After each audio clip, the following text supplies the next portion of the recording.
e nós vamos falar, ou vamos continuar, melhor falando, sobre esse tema, o tema decisões. Decisões é o que nós temos falado, e nesse mês, escolhemos para falar nesse mês, e falamos sobre a diferença entre decidir e escolher. Nós, como disse na última semana, repetimos uma frase muito comum, né? A vida é feita de escolhas. A gente entendeu que a vida não é feita de escolhas. A vida é feita de decisões. Mas, pastor, escolher e decidir não é a mesma coisa? Não. Escolher é algo que você quer. Eu escolho algo que quero. Decidir é trabalhar, é o que eu vou fazer para que isso se torne real, para que isso aconteça. Então, escolher é o querer e o decidir é o trabalhar para que aquilo que eu quero efetivamente se torne uma realidade. É a decisão da nossa vida, ou as decisões da nossa vida, que serão responsáveis pelo nosso avanço ou retrocesso, para que a gente cresça ou que a gente não cresça. São decisões que fazem isso. E se a gente entende que decidir é trabalhar, é fazer algo a partir da nossa escolha, nós temos que entender que para que isso aconteça, nós vamos ter sim que fazer e que trabalhar, que agir, para que a gente possa ser alguém que possa dizer, eu sou alguém que decide. Meus irmãos, você conhece muita gente que sonha, você conhece muita gente que escolhe, mas talvez nós conheçamos pouca gente que realmente decide. Aqueles que você fala, esse é alguém que leva a sua escolha a se tornar uma realidade, porque decisões e atitudes precisam caminhar juntas. Decisões e atitudes precisam caminhar juntas, elas precisam trabalhar com aquilo que eu decido fazer e com aquilo que eu vou fazer de prático para que aquilo verdadeiramente se torne real na minha vida. Não há como fazer isso separadamente. Então hoje eu quero pensar sobre isso, sobre essa decisão de extrema importância e que vai fazer diferença na minha e na sua vida. Essa é a diferença daqueles que conseguem e daqueles que não conseguem, daqueles que vão adiante e daqueles que param no caminho. E a decisão de perseverar, a decisão de não desistir, a decisão de não ficar pelo caminho, a decisão de não desanimar. Então esse era o tema, e você talvez já tenha visto isso. Decida perseverar. É uma decisão, perseverança é decisão. Na última semana também, falando sobre decisão, eu falei sobre a decisão de dizer não. Dizer não a quê? Dizer não a propostas que o mundo faz a você, que Satanás faz a você, como fez a Moisés, quando ele então decide, a partir daquilo que recebe de Deus, enfrentar o faraó e levar o povo, ou tirar o povo com mão forte do Egito, e ele tem que tomar algumas decisões, as propostas indecentes que o faraó fez para que ele pudesse abrir mão da sua decisão de levar a cabo, ao final, o propósito de tirar o povo de lá como era a vontade de Deus. Então nós falamos sobre o dizer não a essas propostas. Mas hoje, então, eu quero pensar a partir da decisão de perseverar, de não desistir e não ficar pelo caminho. Temos muitos exemplos humanos sobre perseverança. Pensando e procurando alguns, eu escolhi um bem simplesinho, que talvez você conheça, de um homem chamado Thomas Edison, aquele que foi o inventor da lâmpada elétrica. Quando você olha um pouquinho para a biografia desse homem, você vê que ele é um exemplo de perseverança na questão humana. Alguém que começa na escola, e quando começou na escola foi tido como alguém a princípio incapaz.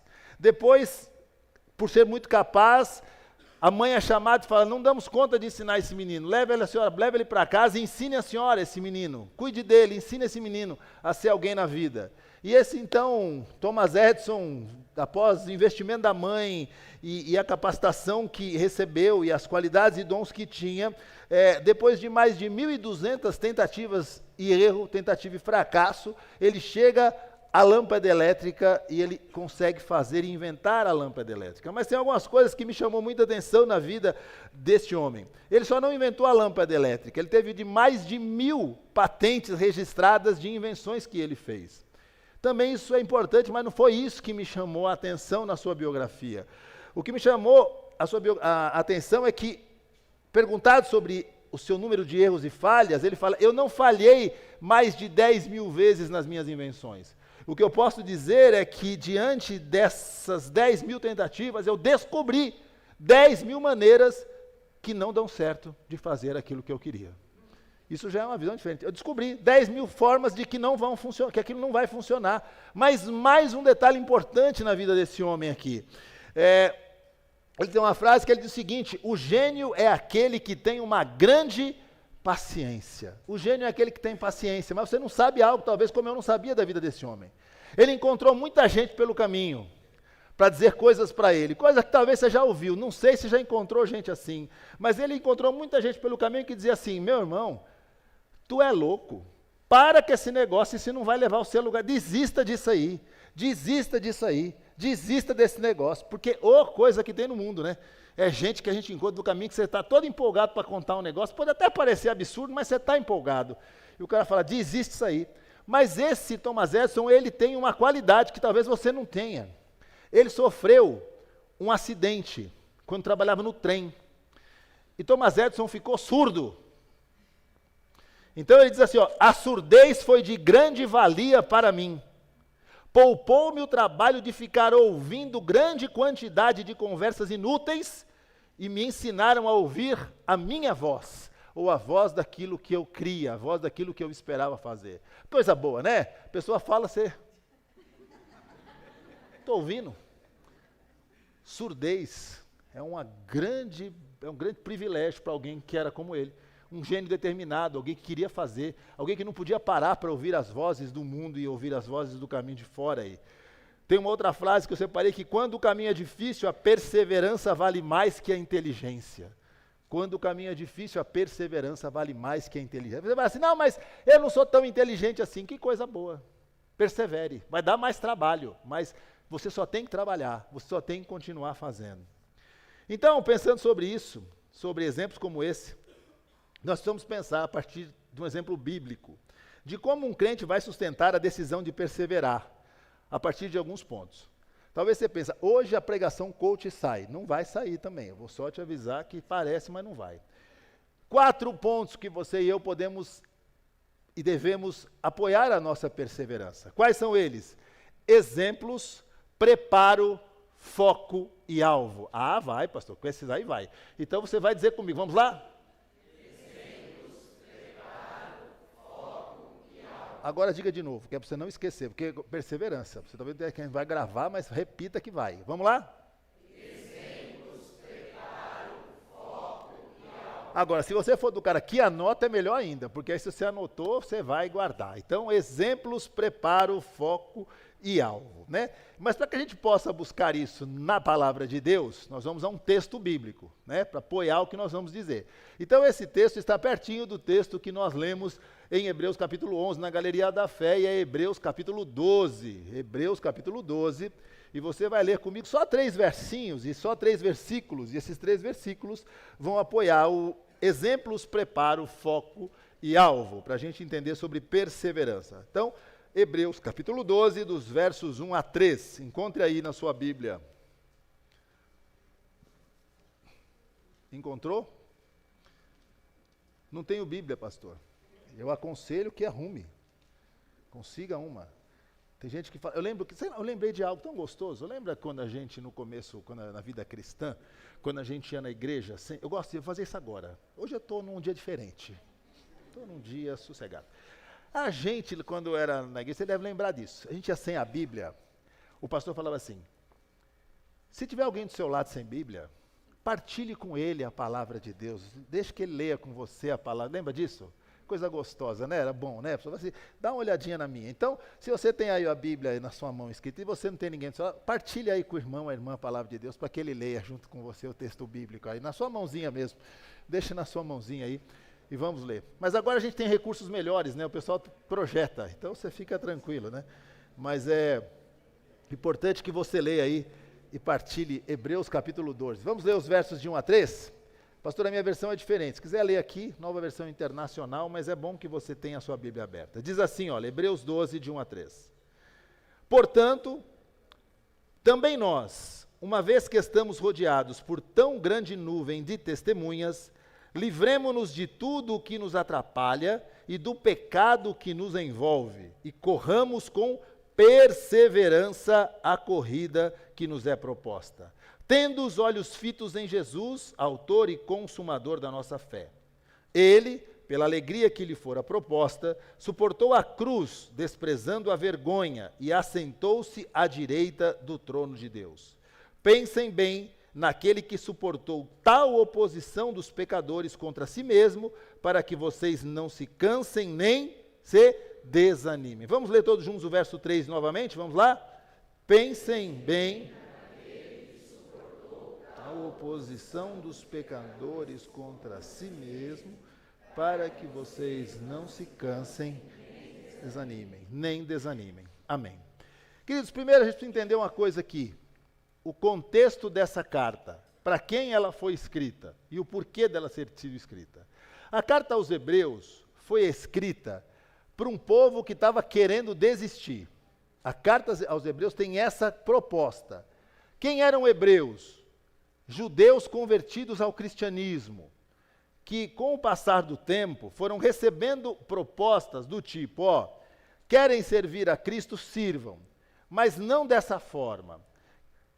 Os judaizantes ou os judeus tinham como objetivo levar aqueles cristãos a desistir da sua decisão de servir a Cristo e voltar aos princípios rudimentares da sua religião judaica. E esse é o motivo da carta, uma carta escrita para gente que quer desistir. E meus irmãos, é muito comum na nossa vida, nós termos diante de nós momentos da vida em que nós pensamos em desistir. Momentos por várias razões, porque algo que nós esperamos demora muito para chegar, porque nós estamos cansados, porque nós estamos confusos, porque nós já temos na vida certa idade e os anos já pesam sobre a vida.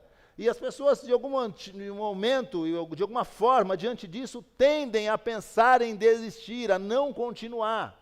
Mas essa carta foi escrita com este objetivo, de levar esses homens a olhar para o lugar certo e permanecer, perseverar, independente das circunstâncias e das situações. Perseverar não é perseverar na facilidade, perseverar não é perseverar quando tudo vai bem, perseverar não é continuar fazendo quando aquilo que você esperava acontece. Perseverar é se esforçar para não desistir quando as coisas não vão e não acontecem segundo o seu plano e o seu projeto. Aí é que a perseverança entra, aí é que a perseverança é necessária. E quando a gente pensa nisso, olhando para esses 3 versículos, nós vamos ver que essa perseverança do escritor da carta aos Hebreus, que nós não podemos afirmar quem seja, é uma perseverança firmada em cima desses 4 aspectos que a gente disse. Lembra quais são? Exemplos. Que memória privilegiada dos irmãos. Exemplos, preparo, foco e alvo. Primeiro vamos então falar sobre exemplos. Quando você lê Hebreus, capítulo 12, parte A, do verso 1, diz: portanto nós, uma vez que estamos rodeados por tão grande nuvem de testemunhas. Parte A do verso 1 de Hebreus 12. Aqui nós temos a referência a uma grande nuvem de testemunhas. Qual é esta nuvem de testemunhas? Obviamente, aquela citada em Hebreus 11. O pastor não sabia, acabou de descobrir. Hebreus capítulo 11 fala da galeria, como eu disse, dos heróis da fé. Então, quando o escritor no capítulo 12 fala, nós estamos rodeados por aquela galeria, por aquele grupo de homens e mulheres que estão olhando para nós e que servem para nós de exemplos de fé. Então, os exemplos que o texto diz é a nuvem de testemunhas do capítulo anterior. O autor usa o exemplo, a figura de uma corrida para ilustrar a vida cristã. Ele vai falar aqui que nós corremos uma corrida que nos está proposta e para correr essa corrida existe uma nuvem de testemunhas olhando para nós e testemunhas para quem nós devemos olhar. E nós falamos de um aqui, quando falei sobre dízimos e ofertas, Moisés. E nós temos muitos lá. Homens e mulheres que perseveraram, e perseveraram independente das circunstâncias, conveniências ou dos desafios que enfrentavam. E diz o texto que eles correram essa mesma corrida que nós corremos e correram antes de nós. E agora olham para nós para ver o desempenho da nossa corrida. Eles são os nossos torcedores. Eles são os nossos exemplos. Então, esses exemplos são os exemplos que a palavra de Deus nos dá. Não são super-homens. Eu falei aqui de um homem. E talvez você falou, mas o pastor está dando um exemplo humano. É claro, eu sou humano, espero que você seja um ser humano também, né? O pessoal fala assim, eu não sou... Crente tem umas coisas que é perigoso quando ele fala. Eu não sou desse mundo. Meu irmão, pensa, cuidado para quem você vai falar um negócio desse. Eu não sou desse mundo. Você falar para outro crente, ele vai entender. Agora, você falar para aquela pessoa que já acha ser meio esquisito, você fala, eu não sou desse mundo. Ele fala, eu estava desconfiado. Agora eu estou entendendo quem é você. Você não é desse mundo. Não, nós somos seres humanos, queridos. Quando eu falei de Thomas Edison, ele era um ser humano. Ele tinha uma cabeça, 2 braços, 2 pernas, um cérebro só. Agora, ele simplesmente era alguém perseverante. Quando nós olhamos aqui, nós vamos ver que esses homens de Hebreus 11 e mulheres de Hebreus 11 são exatamente como nós somos. Eles são cheios de defeitos, cheios de falhas, cheios de temores, cheios de insegurança. Ou você acha que a Bíblia agora só pega a gente super-homem, super-mulher, super-heróis e fazem deles então os exemplos da nossa vida. Se assim fosse, nós estávamos perdidos. Ele pega gente como nós, com falhas, com dificuldades, e esses são aqueles que andaram com Deus. Ele não pega lá milionários, intelectuais, filósofos, mas não, pessoas que andaram com Deus e obedeceram a Deus, e pessoas que perseveraram até o fim. Então, os nossos exemplos estão aonde? Nas Escrituras, queridos. Os nossos exemplos estão nas Escrituras. Não tem como ser diferente. Mas, pastor, você não falou de Thomas Edison aí? Falei, querido, porque eu vou falar de outras pessoas aqui. Mas se você sair de Thomas Edison e for lá para alguém que está nas Escrituras, você vai olhar, por exemplo, para Davi. Um exemplo. Ele fala assim, nós temos que olhar, por exemplo, Davi. Davi é aquele cara que você conhece a história. Alguém esquecido pela família, o último filho lá. Você que é filho já passou por isso, quem tem irmão sabe que é isso. O pai lembra todo mundo, esquece de você. E todo irmão tem essa síndrome de que esquecido. Meu pai gosta mais do outro que de mim. Lembra mais dele que de mim. Eu sabia que ele gosta mais dele que de mim. Eu sabia. Todo mundo pensa assim. O pai acho que pensa, o filho pensa e a vida segue. Mas você vê Davi esquecido lá. Tudo bem. Mas Deus não esqueceu dele. O pai esqueceu. Falou, mas está faltando alguém? Fala, tem um lá. Traz o menino. Chega o menino lá, sujinho, tadinho. É esse. Recebe ali a capacitação para uma missão e não vive a missão, que vive a dificuldade até viver a missão. Aí você vê Davi lá no seu, não no momento áureo, mas no momento da decisão lá de enfrentar um grande gigante. Então Davi é esse, que torcendo por nós, nos serve como exemplo de tudo isso, de enfrentar os nossos gigantes pela força e pela capacitação dada pelo Senhor. É um desses homens que está em Hebreus 11, quando você olha para Abraão, talvez você está aí, mas o que eu peço demora tanto. Oh, Deus, como demora. Oh, Senhor. Oh, céus, que vida. Aí você olha, por exemplo, de Abraão. Meu irmão, velhinho, sem filho. Falou, vou te dar um. Ele pensou, já, né? Deve ser mês que vem. Quantos anos foram? Quantos anos? Vocês estão com medo de falar por quê? Quantos anos ele tinha quando recebeu a promessa, lembra? Não, eu vou ficar aqui até agora, não vou sair desse ponto aqui. Abre aí, pesquisa na Bíblia aí. Quantos anos? Não, virou uma discussão. Resumindo, ele teve um filho com quantos anos? 100. 100 anos ele teve um filho. Aí, o homem fica naquela situação, esperando, e você sabe o que aconteceu. Portanto, esperar, ele deu vários jeitinhos, tentou de todos os jeitos. Mas, quando você olha para o exemplo, eu preciso olhar para um exemplo, para que eu persevere enquanto espero. Meu amigo, olha para Abraão, querido. Olha para Abraão, está lá na galeria de Hebreus 11. Aí você tem um outro lá, Gideão, lembra do Gideão? Gideão está lá. Pensa um homem corajoso. Aí eu sou corajoso, eu preciso de coragem, pastor. Coragem, eu estou muito medroso. Gideão está lá em Hebreus 11, está torcendo para você, está lá escondido num buraco, lá malhando trigo, lá escondidinho com medo do inimigo. Vem um e fala assim, vai nessa tua força. Ele fala, meu Deus, é na tua força que você vai. Está lá o exemplo, o Gideão, querido. Aí você fala assim, mas o que eu tenho que fazer é muito grande, pastor. O que eu tenho que fazer ninguém entende. Você vai lá, tem quem lá? Noé. Noé está lá. Noé está lá, exemplo.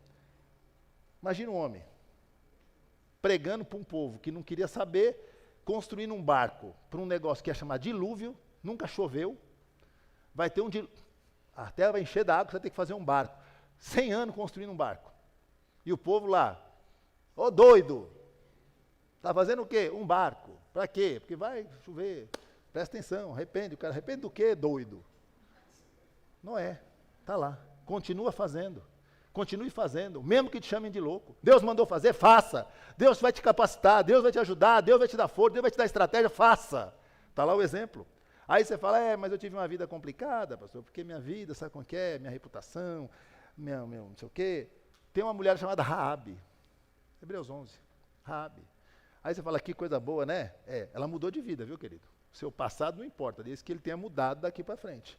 Raabe está lá, querido, faz parte da árvore genealógica do Senhor Jesus. Raabe. Então você olha lá, exemplos estão ali. E ele fala, você está sendo rodeado por tão grande nuvem de testemunha que te serve de exemplo, que serve para você, para gritar na sua orelha.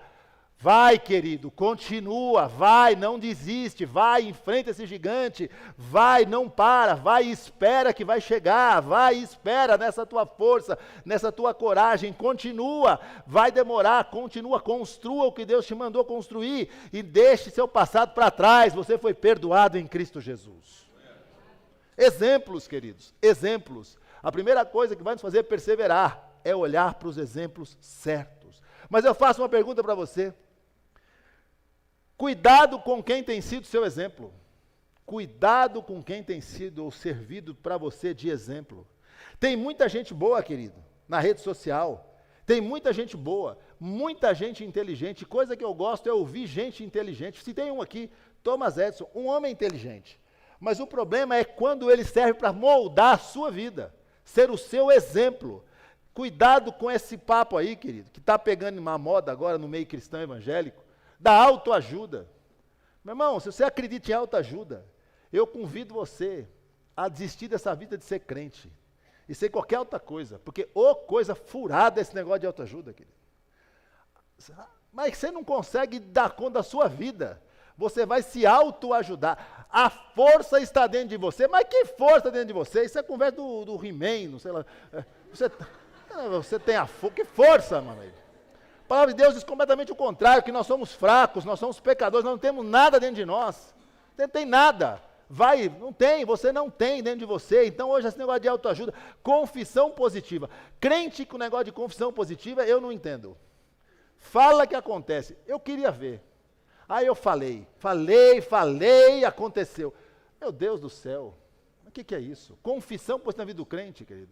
Esse negócio não funciona. Mas não quer dizer que você é um derrotado. Você é que só fala, porque crente não pode ser aquele cara que fala absurdo, também não pode ser aquele que só reclama.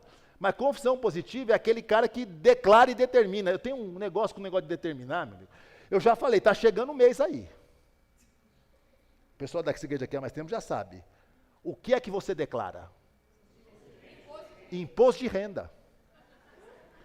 Está chegando o mês. Se você é crente, recebe lá, declare. Agora o negócio de declarar, meu amigo, eu determino. Vai determinar o quê, rapaz? Eu queria ver o crente ser macho, assim na frente do chefe dele. Abre a porta, eu determino que o senhor me dê um aumento. Ele falou, eu determino que o senhor está demitido. Pronto, determina.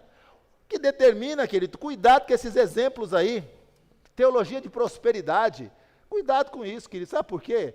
Porque Deus não tem compromisso com a palavra de quem prega. Deus tem um compromisso com a palavra dele nas Escrituras. Então, se você ficar nessa daí, vai acontecer. Deus vai fazer hoje. Deus fica assim, nossa, deixa eu parar aqui minha agenda, porque o irmão ali determinou, tem que atender agora. Você acha que Deus trabalha assim, querido? Cuidado com os seus exemplos. Cuidado com quem você ouve. Cuidado com o que você lê.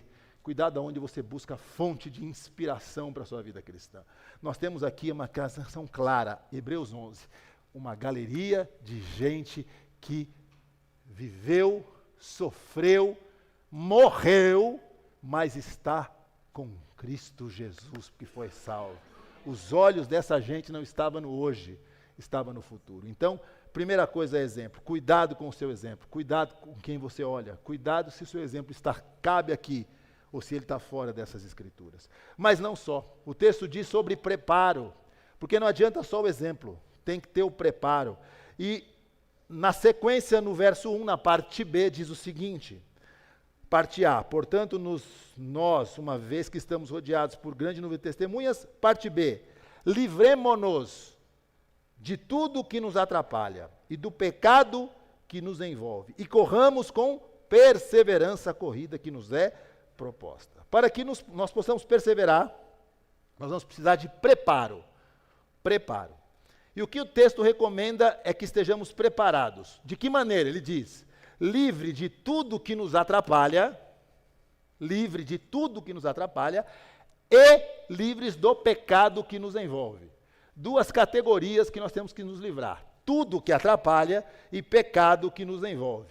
Aqui, nós temos que parar, avaliar e agir, pois essas ações não procedem de Deus, serão executadas por nós. Entenda, fala assim, por mim.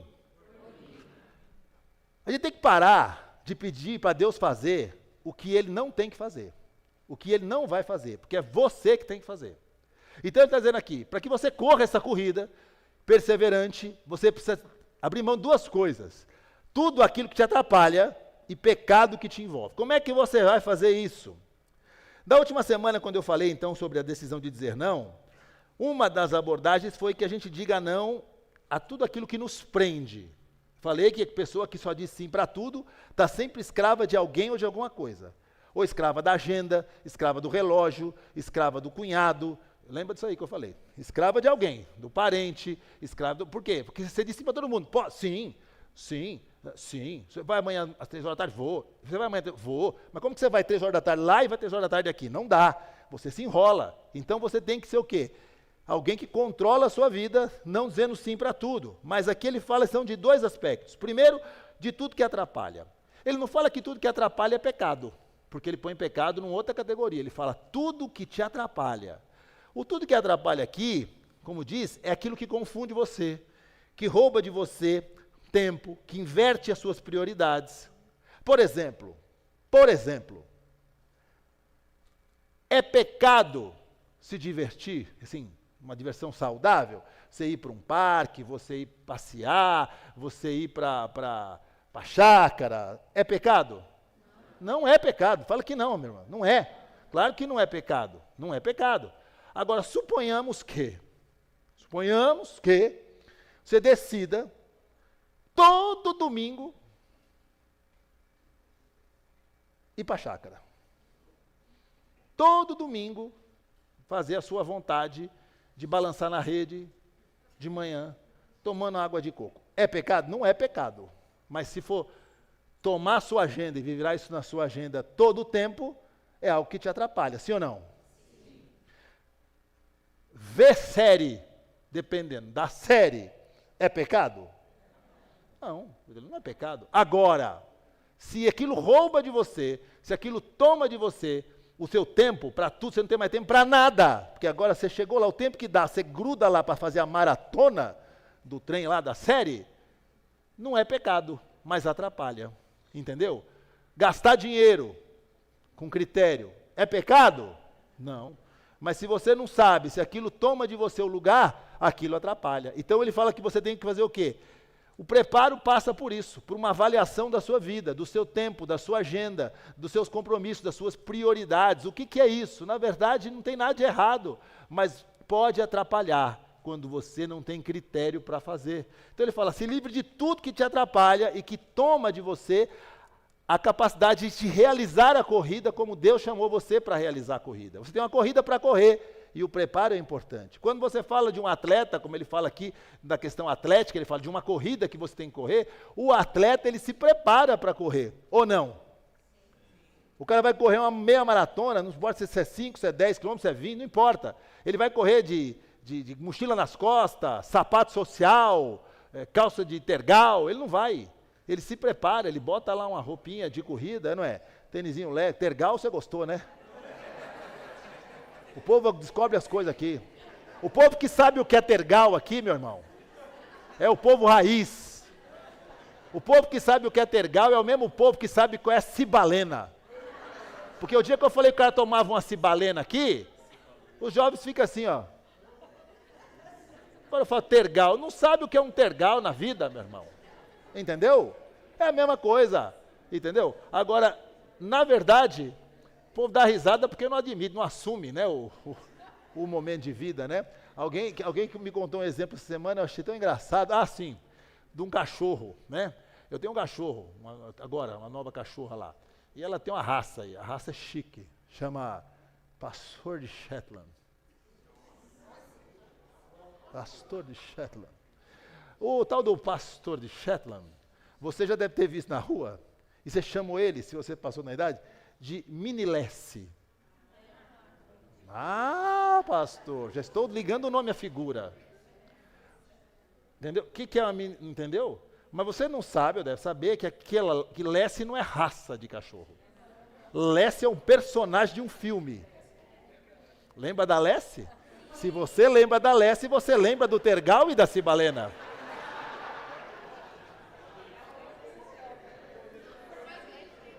Aí, como é que eu ouvi isso? Eu fui à veterinária com minha filha levar a nossa pastora Shetland para tomar a vacina. E ela contando que ela encontra os jovens, né, que ela cria essa raça, ela assim, nossa, assim, ela fala assim, parece uma Lessie, o jovem fica assim, ó. Parece o quê? A Lessie. Lessie? Não sabe, não é raiz, não viveu uma Lessie. Não viveu um rintintim na vida. Dá risada! Não viveu, para alguns, um patrulheiro rodoviário. Não, isso aí não é do meu tempo, não. Mas chips é coisa moderna, filha. Chips, entendeu? Então, querido, quando a gente está aqui, voltando aqui né? Nós temos que nos livrar de tudo que atrapalha, querido. Nós temos que entender que a minha e a sua agenda tem que ser vista e revista pelo Senhor, colocar diante do Senhor e ajustada. Mas ele fala do pecado que nos envolve. Querido, pecado na vida do crente é acidente. Crente que não peca é mentiroso, já está pecando. Eu não peco. Peca sim, senhor, porque você peca em pensamento, em omissão, em ação, você peca. O problema não é quando você peca, é o que você faz quando você peca. Deus não vai resolver o seu pecado, Ele vai mandar você resolver o pecado, e é você. Ele resolveu o pecado na cruz do Calvário, aquele que te levava para o inferno, mas os seus atos de pecado, em razão da sua natureza, você precisa resolver. Você precisa abandonar, você precisa deixar para trás. Então ele fala, livre-se de tudo que te atrapalha, de agenda ruim, de mochila nas costas, de coisa que toma o teu tempo de correr e do pecado que te envolve. Porque pecado ele fala que envolve. Porque gente que vive pecado, eu posso afirmar uma coisa, vai cair nessa corrida, não vai correr. Porque pecado não te permite correr a corrida que Deus chamou você para correr. Livre-se do pecado que te envolve. E você sabe o que Deus está falando no seu coração. Cada um de nós pode ter coisas na vida que precisamos deixar. E pecado não é o que você faz. Muitas vezes pecado é aquilo que você deixa de fazer. Você pensa em pecado, o crente só pensa em duas coisas. Pornografia, prostituição, coisas desse nível. Roubar, matar. Mas omissão também é pecado. Quando a gente se omite fazer o certo e não faz, pecamos. Ele diz, livre-se de tudo isso, para que você esteja, então, preparado para a corrida. E a pergunta é, você está preparado? Você está preparada? Sua agenda, sua vida, seus compromissos, estão ajustados para isso? Cuidado. Será que você não está muito cansado? Muito sobrecarregado, não pelo mundo, por tudo isso que você vive, mas pela forma, pela agenda que você escolheu viver? Será que você não precisa preparar a sua agenda melhor? Tomar a rédea da sua vida, colocar as coisas com prioridades certas? Será que não existe algo na sua vida que pode derrubar a sua vida? Um pecado que você insiste em caminhar com ele? E eu digo, abandone, para que você corra livremente em nome de Jesus. Mas ele vai para o terceiro ponto chamando isso de foco. Olha o que ele diz, foco. Parte A do verso 2. Tendo os olhos fitos em Jesus, autor e consumador da nossa fé. Perseverança na vida do crente está diretamente relacionada para onde ele olha. Para onde ele olha, principalmente em momentos difíceis. Existe um salmo que diz, elevo os meus olhos para os montes e pergunto, de onde me virá o socorro? O mesmo que pergunta responde, o meu socorro vem do Senhor, Criador dos céus e da terra. Então, ou seja, nós temos um foco, nós temos um lugar para olhar. E nós estamos sujeitos a perder o foco diante das circunstâncias. E se você perder o foco, bye bye perseverança. Se você perder o foco, meu irmão, já era. O autor da carta diz isso, olhos fitos, não é fritos não, é fitos em Jesus. Para que você não enxergue nada além do que você está olhando. O motivo central do nosso foco não é a confiança em nós, mas a fé em Jesus. A fé em Jesus. Nós temos que entender, queridos, que sem foco nós vamos parar e não vamos perseverar. Mas o nosso foco deve estar em Jesus. Nosso foco deve estar em Jesus. O que é foco, querido? Foco é aquilo que você olha. Essa imagem ilustra bem foco. Tudo que está lá atrás está desfocado. Mas o que você olha através dessa lente aí, te faz enxergar com clareza o que está lá diante de você. Isso é foco. É você olhar para um ponto e convergir o seu olhar, sua atenção para aquele ponto de convergência. Isso é foco. Está em Jesus. Ele diz que, repetidamente em Hebreus 11, que pela fé Abraão, pela fé Noé, pela fé José, pela fé Moisés, nós salvos perseveramos pela fé. Aí você fala, mas pastor, como é que eu vou ter força para perseverar? Perseverança de crente é pela fé, querido. Você não vai perseverar pela força do seu braço, pela sua linda capacidade que Deus te deu. Você lembra de Pedro? Pedro é um exemplo de um cara que perdeu o foco num momento complicado. Lembra aquele dia em que Pedro está no barco, Jesus vem andando sobre as águas? Pedro, doidão, né? Sempre doido. Sempre doido. Está lá, Senhor, se é o Senhor, manda que eu vá aí até encontrar com o Senhor andando sobre as águas. Lá vai Pedro. Não via nada, só via Jesus. Jesus, ele está falando comigo, me mandou ir, vou andar. Meteu o pezão fora do barco e está indo Pedro, olhando para Jesus. Aí ele chega e faz assim, mas eu sou um doido, né? Eu sou um louco. Olha onde eu me enfiei. Dá uma olhada no tamanho desse negócio. Olha o vento, Jesus nessa hora não sabia onde estava mais. Naquele momento em que ele tira os olhos de Jesus, o que acontece? Ele começa a afundar. Por quê? Porque perdeu o foco. Ele olhou para as circunstâncias, coisa que nós fazemos sempre que as coisas engrossam. É só dar uma brisa, não precisa nem ser uma ventania. Deu um ventinho, deu uma ondinha, molhou o calcanhar, meu irmão. Você fala, é agora vai afundar, agora eu morro, eu sabia, pronto, perdeu o foco. Perseverança vai onde? Junto, acabou, não tem fim da perseverança, não tem. Agora, o que acontece com Pedro? Acontece com Pedro que ele perdeu Jesus de vista, mas Jesus não perdeu Pedro de vista. Ele vai falar, querido, dá a mão aqui, entra aqui. Faltou fé. Porque nós vivemos, nos movemos e perseveramos pela fé. Então, a única maneira de que nós possamos perseverar é quando o nosso foco está em Jesus. Não olhe para as circunstâncias, não olhe para o que você está vivendo hoje, não olhe para o que você vai passando hoje. Porque tem gente que, não, aí você pensa que eu estou falando de dificuldade. Não, você está falando de dificuldade, mas eu não estou passando dificuldade hoje. Então é isso, não olhe para a facilidade hoje. Não olhe para o momento espetacular hoje, porque a vida é feita de tempo. O que está bom hoje pode não estar bom amanhã. E o que está ruim hoje, com certeza vai melhorar. Agora, não olhe para a circunstância, tenha os seus olhos fitos em Jesus, autor e consumador da nossa fé. Você entende isso? Diga amém. Amém. Não é fácil, eu perguntei se você entende, né? Porque se você vive isso é diferente. Porque nós queremos viver isso, precisamos viver isso. Mas foco é algo que nós só vamos entender quando a gente viver uma experiência real com Cristo Jesus. Quantos exemplos temos aqui, queridos? De coisas que vivemos esses últimos dias, esse último começo desse ano, de milagres. E quando eu falei que nós vamos pegar uma série do que nós cremos, eu vou dizer que nós cremos em milagres. Mas antes deles, nós cremos no Deus que os realiza. E buscamos o Deus que os realiza. Cremos e vivemos aqui milagres. Agora, o nosso foco, a nossa alegria, e esse é motivo de alegria para nós, e de privilégio e de descanso, é que nós não estamos apoiados na força do nosso braço.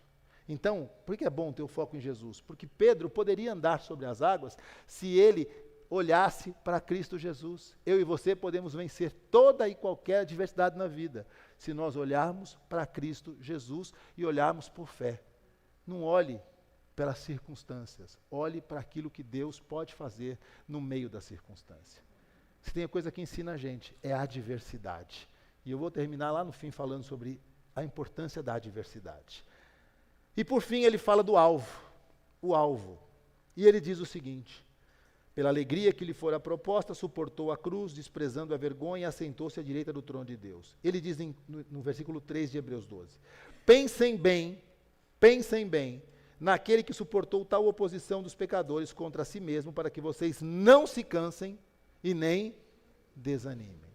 Então ele diz que para você não cansar e não desanimar, você precisa pensar, e pensar bem em algo. E ele está falando aqui do exemplo de Cristo Jesus. Então, a perseverança, a gente parte aqui do pensar bem. O texto é claro, ele diz, para que nós não desanimemos, nem nos cansemos, nem fiquemos pelo caminho, é necessário olhos no alvo e na linha de chegada que está diante de nós. O maior exemplo aqui é Jesus.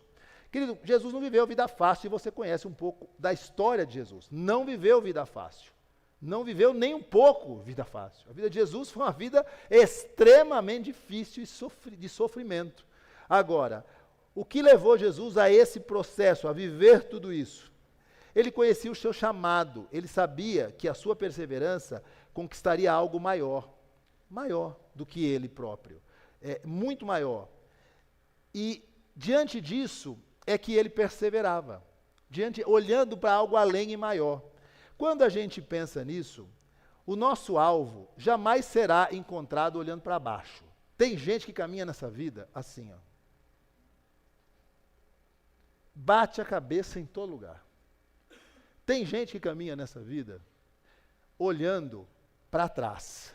Vive olhando para trás. A vida dele é um retrovisor. Ele só anda olhando lá atrás. Isso acontece muito com gente que muitas vezes se aposenta de uma carreira de muitos anos numa mesma empresa. 15 anos aposentado. Ele está contando a história. Quando eu trabalhava o Guaraná era de rolha. A Cibalena. O Tergal já tinha ficado para trás quando ele trabalhava. Nem existia, talvez. Mas o que acontece? Vive olhando para trás quando não vive olhando para baixo. Mas também tem gente que caminha olhando para frente. E naquele para frente, lá longe, assim, ó. Ele está aqui, ele já está 50 anos à frente, lá, meu projeto de vida para 50 anos. Querido, não é nada disso. Aqui existe um caminho e um alvo. E sabe qual é o alvo? O alvo que esse texto fala é o céu. Nosso alvo é o céu. Que alegria no seu coração que isso traz. Me impressiona a alegria. O nosso alvo é o céu, querido. O texto afirma isso, que os olhos de Jesus sempre estiveram no céu, sempre estiveram no alto, mas não no céu aqui, mas na eternidade que está lá diante de nós. Quando a gente tem olhos aqui e a gente sustenta a alegria da nossa vida aqui, a gente com certeza vai se frustrar. Eu lembro que eu tinha uma pessoa que eu admirava muito, um ídolo no esporte. Eu fui ciclista há muitos anos. E eu gostava muito de um cara chamado Lance Armstrong. Acompanhava a vida, lia biografia, gostava mesmo. Eu era apaixonado de ver os resultados, tal, e papapá. Eu era um negócio focado no Lance Armstrong. Rapaz, queria ser que nem ele. Pensa um homem bom. Até que um dia, Lance Armstrong foi obrigado a fazer uma revelação. combateu a vida inteira os atletas que se dopavam. Todo mundo para ele era um absurdo, se dopa, dopado. Ele tinha uma associação nos Estados Unidos, junto com a Nike, que fazia grandes movimentos, 7 vezes campeão do Tour de France. Aí um dia, vem ele lá, quero fazer aqui uma declaração. Usei doping toda a minha carreira. Desde que comprei a primeira bicicleta, já me dopava. Dopei a vida toda. E o governo americano cobria, e o dinheiro cobria, e esse homem fazia exame de doping, nunca caiu no antidoping. Foi lá, perdeu todos os títulos que ganhou, perdeu isso, perdeu aquilo, o dinheiro preservou, mas perdeu muita coisa. Por quê? Porque era humano, era falho, era alguém que não conhecia esse, e fazia tudo para esse momento aqui, para botar no currículo e na prateleira os troféus, talvez, da maior prova ciclística do mundo. Mas o alvo dele era aqui, era essa terra, era esse tempo. A gente tem que entender que existia um outro homem chamado Salomão. Salomão, um homem rico, talvez o mais rico, mais sábio, lá no fim da sua vida, começa a fazer uma retrospectiva para encontrar sentido para viver. E ele fala, eu tentei na bebida, tentei nas mulheres, tentei construindo palácio, tentei fazendo isso, tentei fazendo, fiz, cheguei a uma conclusão. Tudo é vaidade. Tudo é correr atrás do vento. Mas ele fala, se a sua perspectiva para tudo isso estiver debaixo do céu. Ele fala, quando você põe uma perspectiva em tudo isso, acima do céu, tudo isso passa a fazer sentido. Aonde está a minha e a sua perspectiva, querido? Será que a gente não tem colocado a nossa perspectiva aqui? Será que nós não olhamos para a nossa perspectiva aqui? Eu termino falando de um exemplo que a gente pode pôr tudo isso e botar na vida de uma pessoa que está nas Escrituras. E o nome dessa pessoa é o apóstolo Paulo. O apóstolo Paulo é um exemplo de perseverança acima das circunstâncias. Ele vai dizer algo para nós sobre fonte de perseverança na vida do crente. De onde ela nasce, ou qual é a sua melhor fonte de nascer dentro de nós. Romanos, capítulo 5, versículo 3. Se o André puder estar aqui comigo, eu agradeço. Romanos 5, versículo 3, diz assim: não só isso, mas também nos gloriamos nas... Você nem abriu de medo, mas eu vou falar. Tribulações, porque sabemos que a tribulação produz, e a perseverança, um caráter aprovado, e o caráter aprovado, esperança. De acordo com esse texto, gente boa, esclarecida nessa igreja, que só tem gente boa e esclarecida, qual é uma boa fonte aí de perseverança? Tribulações. Está dizendo aqui, ó. Tribulação produz o quê? Tribulação produz perseverança. Querido, rede de balanço não produz perseverança. Dias bons não produzem perseverança. São bons. Não exigem força. Não exige romper nada. Dias bons não. Mas esse mesmo apóstolo Paulo, que diz que a perseverança vem da tribulação, diz em Filipenses, no capítulo 4, uma carta em que ele escreve de uma prisão, o seguinte, Filipenses 4:12, sei o que é passar necessidade, e sei o que é ter fartura. Aprendi o segredo de viver contente em toda e qualquer situação. Seja bem alimentado, seja com fome, tendo muito ou passando necessidade. Aí um verso que todo crente gosta, separado do anterior. O que diz? Diz de novo. Aí o cara fala assim, um bom pregador para você, repita, tudo posso naquele que me fortalece. Você sai daqui, é hoje, e dá com a cara na parede. Sabe por quê? Porque esse posso, você traduza e diga assim, ó, tudo suporto naquele que me fortalece. Será que você pode dizer isso? E sabe por que ele diz isso? Porque, voltando a Romanos no capítulo 8, e ele disse isso depois que escreveu a carta aos Romanos, mas ele diz assim: sabemos que Deus age em todas as coisas para o bem daqueles que o amam, dos que foram chamados de acordo com o seu propósito. E eu pulo para o versículo 31, que diz assim: que diremos, pois, diante dessas coisas? Tribulação, dificuldade, enfermidade, medo, perdas, tal. O que diremos? Ele diz: se Deus é por nós, quem será contra nós? E ele diz, qual é o exemplo disso? Ele diz: eu posso afirmar que esse Deus é por nós por um único motivo. E ele diz: porque aquele que não poupou o seu próprio filho, mas o entregou por todos nós, como não nos dará com ele e de graça todas as coisas? Queridos, você acha que algo vai te faltar? Você acha que esse Deus não ama você? Você acha que ele esqueceu de você? Se lembre daquilo que ele deu. Ele deu o filho dele para morrer no seu lugar. Mas aí você vai ficar de pé.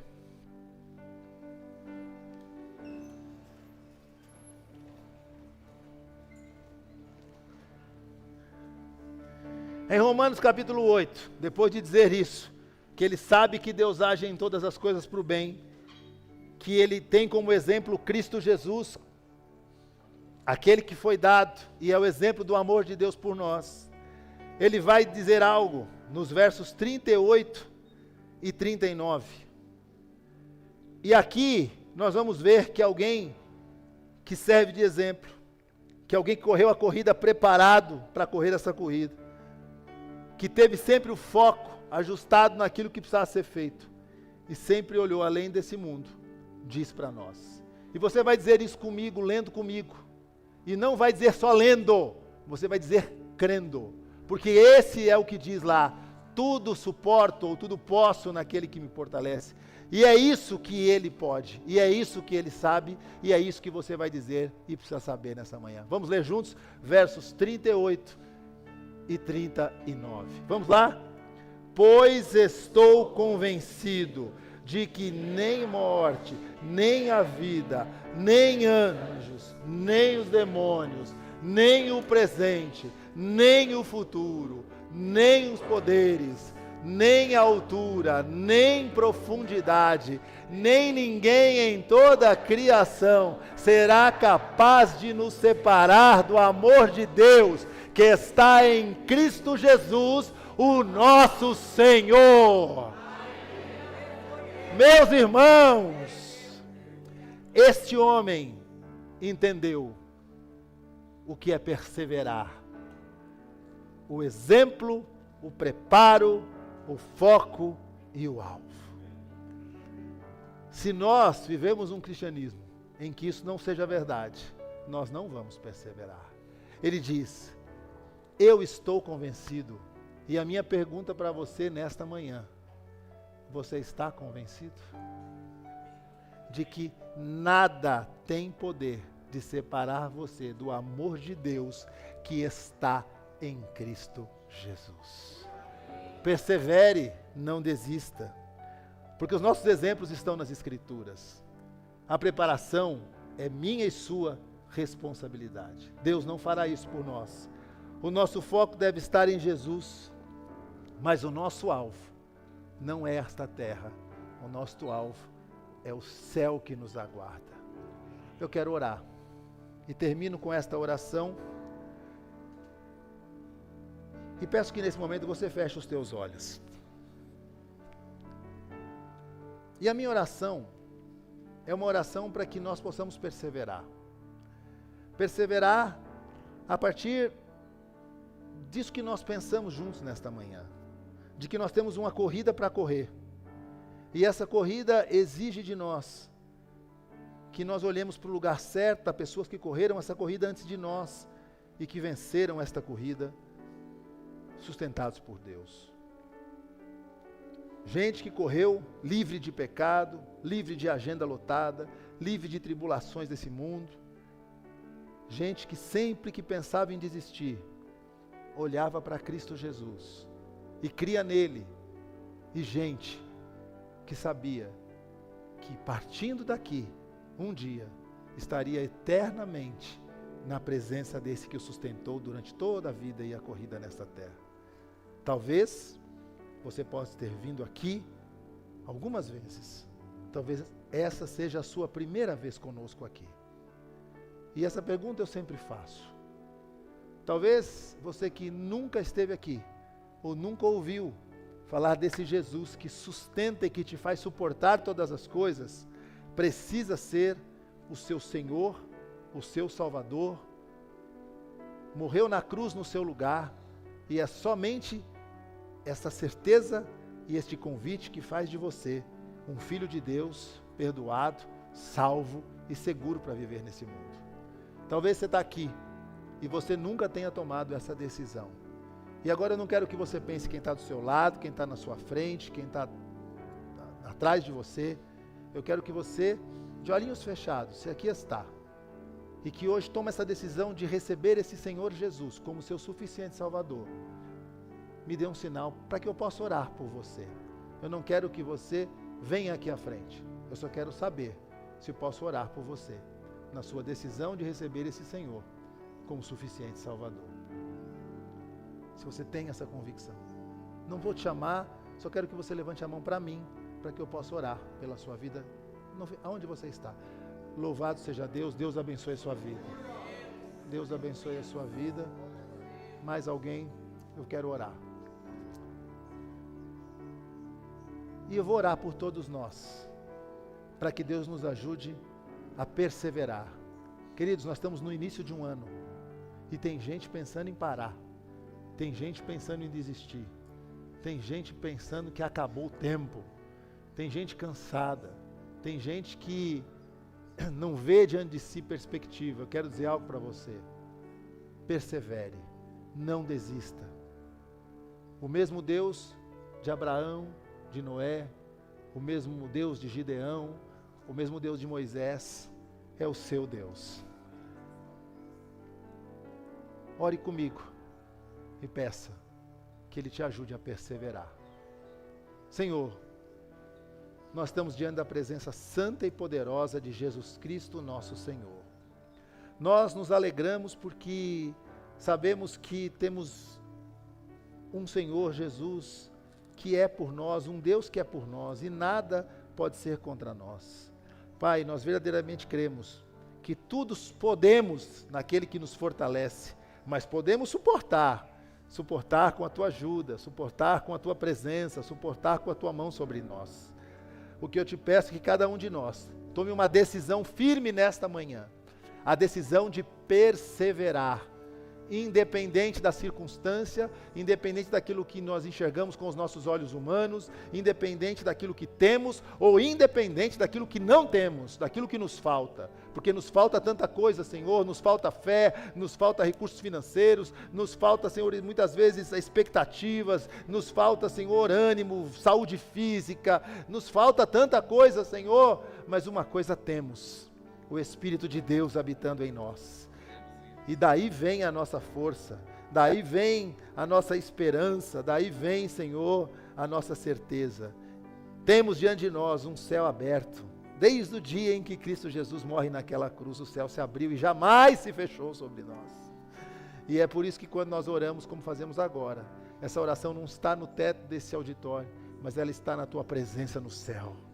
Então, Pai, em nome de Jesus, nessa fé e nessa certeza e expectativa, que o Senhor nos ajude a perseverar e que sejamos, Senhor, este povo, o povo que não desiste, o povo que marcha, o povo que diante de um mar grande anda crendo que ele vai se abrir, porque é o Senhor que tem poder de fazer.